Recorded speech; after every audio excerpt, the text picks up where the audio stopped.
Tonight, new rules when it comes to witnessing an execution in the state of Tennessee. Several media groups, including the parent company for WBIR, filed suit to be able to see more of the process. A judge has now ordered changes. Before, witnesses would only see the inmate after they were strapped to the electric chair or the gurney.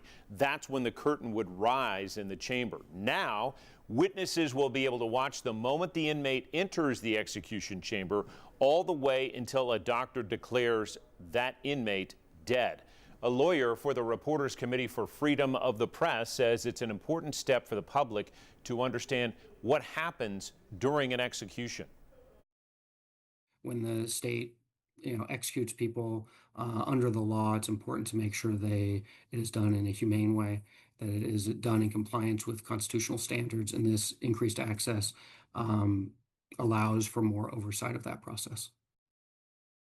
The state plans to take the lives of these 4 people this year. The only woman on death row, Krista Gale Pike, set to be put to death in September. Gary Wayne Sutton of Blount County was convicted of murder in the 1990s. His execution date, December 3rd. His previous date was called off. Tony Carruthers of Shelby County will be executed on May 21st by court order. He was convicted of a triple homicide in 1994, and Anthony Hines was convicted of murdering a motel maid in 1985 in Cheatham County, and he will face death in August. Now, a jury found Krista Gale Pike guilty back in 1995 of the torture and killing of Colleen Slemmer.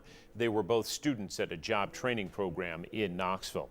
In the lawsuit, Pike claims a medical condition could make lethal injection a cruel and unusual punishment. She says she's been diagnosed with a blood clot disorder.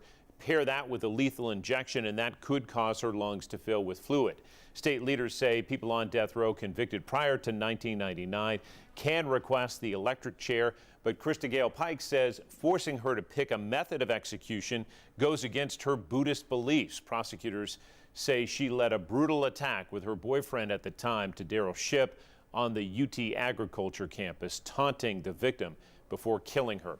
You can read more about that case on our website and the lawsuit that is still open at WBIR.com.